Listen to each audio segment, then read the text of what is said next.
is equal to y times x.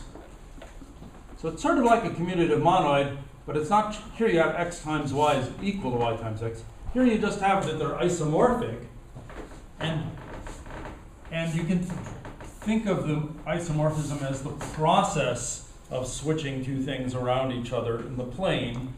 So you can think of drawing this picture in a cube, if you like, and moving the x and the y around, and then the third dimension, this is the three-morphism dimension. You can think of this actually as a kind of time dimension. But the point is, if you only have three dimensions, there's really a difference between this isomorphism and another isomorphism where you switch things around the other way. So here I gave you, for example, one proof of the Ekman-Hilton theorem by switching Fn around G in a particular way, but I could have given you a different proof where I moved the G around the F, move it counterclockwise. And so those different proofs, I'm sorry, I wish I knew how to make this never appear. Maybe you can connect. I can't figure out how to connect either. Right now. I tried, actually. Sorry, so I guess I'll just keep doing this until I think of something better. So when you're doing abstract mathematics and you're switching elements of sets, you say that S times T is isomorphic to T times S. You don't care about whether you switch the two elements clockwise or counterclockwise. You're a mathematician, you imagine these bunches of dots in these sets, but you imagine them not in a three-dimensional space, really, but in some kind of actually an infinite dimensional space, although you may not think about it. A space where there's enough room to move things around without getting them tangled up. But in three dimensions, you really have to worry about how you switch two things, two wires, and so you only have a braided monoidal category.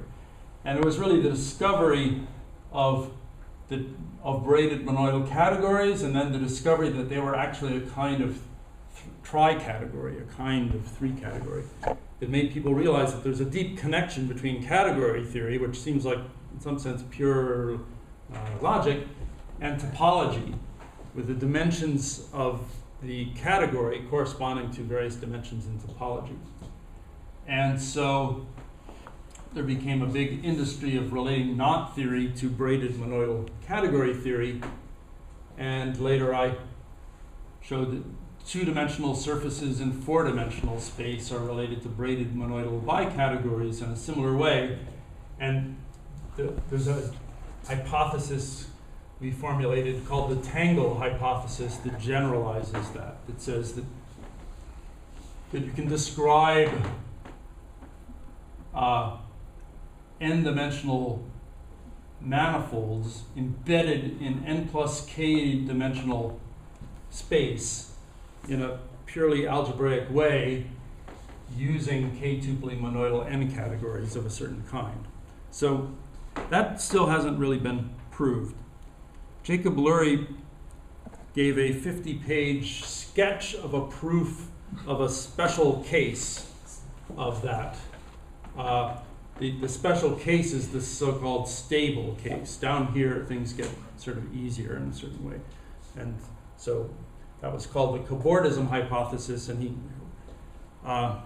developed the proof of that, but it's just a sketch of a proof because he didn't either have a definition of n categories that was general enough at the time to turn the proof into a full-fledged proof. So that's still an open problem as far as I can tell. Anyway, so there's this very interesting picture of how mathematics becomes more rich when you go up to higher categories, but let's just